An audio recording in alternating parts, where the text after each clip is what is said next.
back to the Citizen channel. We're all staying safe and well. And our player rating show, yes, a good result. Everton 0. Yes, a clean sheet, finally. Well, we've had a few, haven't we? I'm being a bit mean there. Everton 0, Manchester City 3, of course, on the 14th of May, 2023. Another step closer to that league title. Match day 35. Just 3 more to go.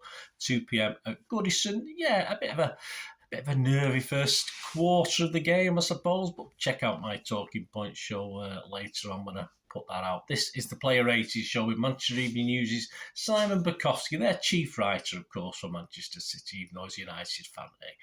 We won't hold that against him. Well, probably will sometimes. Right, we'll have a look at the scores on the doors for the players. Please, if you are new to the channel, push that subscribe button, push the bell notifications. Great to have you on board. Everything City past, of course, and present, and as long as I can do it, that's for sure. I say forever, but it can't be. Nothing's ever forever, is it? Like City winning leagues, it'll never go on forever. We might want it to, but it won't. Anyway, please, if you are pressing buttons, press that like button as well. It'd be great to have you on board and try and get about 20 likes for this. I'm getting up to 25, 30, but please don't slack. You know, if you can do it for me, I'll be very grateful. Right, let's have a go. Let's get on with this. This is a quicker one, this. But I can talk more about the game in the Talking Point show, of course. Right, here we go. Simon Bajkowski, Edison. A few troubling moments, but did enough to keep what is a rare clean sheet at the moment. See, so it's not just me. It's Simon as well. Yeah, I think there's one lapse from a poorly played out ball, wasn't it, in the first half, where he sort of hit an Everton player about 30 yards out. But yeah, not just him at fault for the corners. We didn't cope with the corners overly well. Everton are very good at them, but our zonal marking, I think they got the better of that. But he managed to keep it out. A couple of dodgy punches, but it was okay. It was fine. I mean, Simon's given him a 7. He did one good save. I think he did one cracking save. I've not looked back, so he might have hit the bar and himself. I'm not too sure from a corner. But Simon's given a 7. I think he's been a bit generous. I'm just going in the basic. I'll give him 6.5 because I do remember that sort of save. I'll give him credit for it. If it wasn't a save, he's down to 6. But I'll give him 6.5. Simon give him a 7. Walker, Simon said, made 2 important interceptions when the game was goalless, using his pace to good effect. Yeah, as ever, yeah, I was a bit flying forward. I've never any confidence that Walker's going to do anything with it. I think he hit a Rose Ed shot, didn't he, in about partway through the game, which is just ridiculous, really. He scores one every blue moon, doesn't he? That's for sure. But yeah, defensively, he was excellent. Used his pace a couple of times, got us out of a hole. Just what you expect from Walker. Pace and not so good going forward. Simon's given him an 8. Yeah, I've given him a 7. I think 8's very, very generous, in fairness. I don't think it's worth that many. 8. I'll give him a 7 anyway. Let me know what you think, guys. Diaz, Simon said, kept City calm and tested opening 30 minutes. Well, testing a bit scrappy and allowed a very little to get near Edison. Well, he didn't know. Steady, bit exposed on corners, as I said, like the rest of the defence. Could do with a little bit better there. He had a sort of dodgy handball, which his arms were in an unnatural position, but fortunately it sort of hit his foot first, so it's not in our Premier League, it's not going to be looked at. It probably will be in the Champions League, that'll be a penalty, but of course for our VAR it isn't. So yeah, that was about it. But it was fine. It was okay. I say we could have done better, I think, at set piece or corners. I don't think they had a free kick, did they? Did they ever get a free kick? So that's what I like. I don't like to give free kicks away against teams like Everton, and we seem to do that fairly well and keep that fairly tight and no free kicks. So just a bit better on corners. We need to practice defending a little bit better, I think. This zonal thing never works for me. Simon's given him a 7. I'm going to give him a 6.5. Laporte, Simon said, turned too easily like Calvert-Lewin on the edge of the box. Well, he's not a bad player, is he? And his game more notable for scraps he got involved in. Yeah, it's a bit scrappy from Laporte today. He's lacking match time, of course. He's probably... I'm not saying he's in a sulk. He does a job for us when he comes in, but he knows. I think his mind is elsewhere, and we shouldn't be relying on him too much for big games at this point in time, because I think that's fair enough if his mind's not fully on it.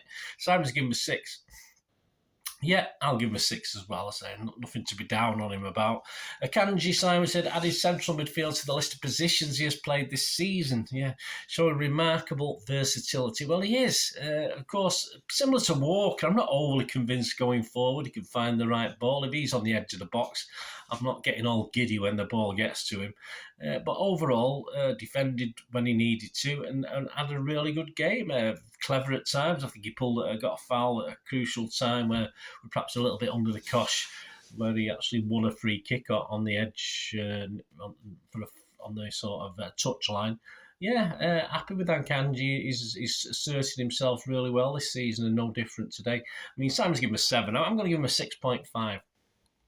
Rodri, Simon said, didn't look entirely comfortable with rotating partners alongside him, but still showed his class. He tired, didn't he? He got tired. One or two little blips as well, where he passed it to the wrong guy. He obviously thought we were playing in royal blue or navy blue at some times, but he looked tired today, and I think his errors came when he was tired, and I think he stayed on the pitch perhaps longer than Pep would have wanted him to, but at 3-0, really, you've got to perhaps give Phillips an extra 10 minutes more than he got just to give Rodri a rest. At some stage, at 3-0 up against Everton, in control of the game, come on. Give Phillips that option, but we know what Pep's like, don't we? But I think he had a little rocket as well in the first half, Rodders, that did sort of skimmed along the grass, but I think Pickford did okay with it. Simon's giving him 7. I'm giving him a 6.5. I'm a bit down on Simon's today, so I'm a bit lower today. I'll give him a 6.5. Gundogan, Simon said, a masterclass from midfield, scoring twice and setting another up. He wasn't. I don't think he was playing that well until that goal was ridiculous. The first goal where he flicked it, back flick. It wasn't an overhead kick, was it? It was a back flick. The way he controlled it. The commentator was a bit mean and said he probably didn't mean it. I thought he did, and I've just seen a quick interview with him. It implied he did. Cracking. I mean, it's just a horrible goal in a lovely way, isn't it? I mean, it's just superb. You don't score them sort of goals, and Pickford was absolutely nowhere near it because he was miles away from getting anything onto it. But I thought he played pretty naff up to then, but 2 goals in the game, one at that crucial moment when it was 0-0, of course, and when we were huffing and puffing. So, all credit to him. A great free kick. Well, what can we say? Fantastic free kick. I thought Mahrez was going to take that one. So, definitely looks as though it could be our man of the match performance. We'll talk about that just right at the end. Simon's given him a 9. Yeah, I won't give him a 9 because I'm mean. I'll give him an 8.5. As I said, I thought it was pretty naff till he's got the goal and he played a lot better. I thought as the game drew on, he perhaps, not naff, but as with City, once we went 3-0 up, we sort of just took our foot off really and didn't go for the jugular. We didn't want to ruin their goal difference, did we? Alvarez, he's an interesting one, isn't he? Simon said, got into some good positions but made poor decisions on the ball whenever he did. I'm not happy with Pep and Alvarez. I think he's getting him to play games, obviously to rest other players, but the thing is, he's not playing him where he should be playing him. One thing Pep doesn't like and we don't like is losing the ball in midfield, and the way Alvarez plays, he's going to do that. He's going to take chances and risks, which are all right when it's in the opponent's box, but not when he's in midfield. I think I have said over time, Pep does occasionally throw a player under the bus and sort of expose him, and I think that's what he's done with Alvarez today again. So I thought he had a really poor game. Hopefully he'll be fine. As I said, hopefully he won't have any comeback from it. But if you look at the scores, I mean, Simon's given him a 5, and I'd have to echo that. I give him a 5. I gave him 5.5 in the first half. And I thought the second half he was even less important in the game. And then we pushed him up front by the end, but it's all too late then for him to get actively involved anyway. But as I say, a low score, but only I think because what Pep's done with him. I think he's been a little unfair to him, just to get him that game to give other players a rest, which is fair enough. But he's asking him to do things that I think a little bit beyond him at this stage in his City career. Mahrez, Simon said, another start, another assist in a productive season. Some lovely touches, although impact faded. Yeah, again, well, that's probably, you could say that for Mahrez, couldn't you, when you have good games. He doesn't have good 90-odd minute games, does he? He's not at it all the way through. But again, part and parcel of City easing off in the second half as well. But fantastic in the first half. There's one where it deserved a goal. He sort of left I can't remember who the Everton defender was. He left him for dead.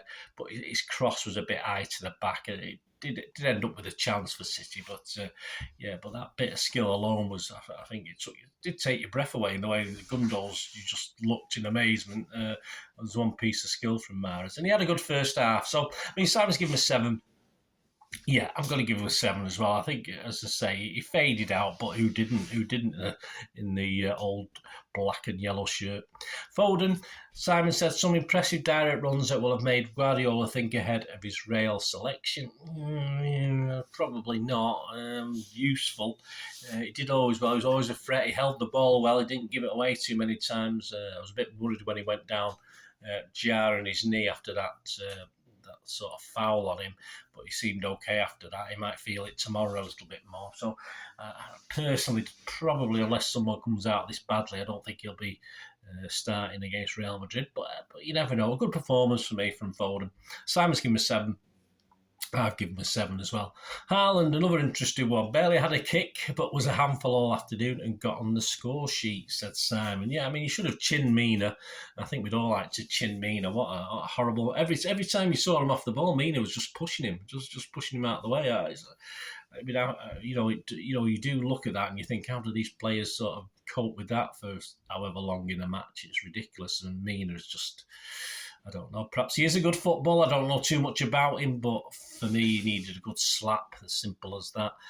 Great goal. Rose like the proverbial salmon to head his goal. But yeah, he didn't really do that much else, did he? But hey, does he have to? As long as he scores, as I say, goal to make it 2-0 a minute after Gundo opened the scoring. Vital time. That's what we bought him to do, isn't it?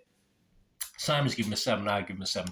On to the substitutes. Yeah, Grealish came on in the 77th minute. I'm not going to score him myself. Simon said, kept the ball as he does so well. He's given him a 6. I mean, if I did score him, I'd probably give him a 6.5 because I thought he did all right. And he's another one who should have chinned Mina as well. I think once Zala went off, Mina just started picking on Grealish and he wasn't very happy, Grealish, was he? But he's another one who should have chinned him. But I won't condone that. I shouldn't be saying that, but he does deserve one somewhere, Mina, doesn't he? But yeah, Grealish was fine.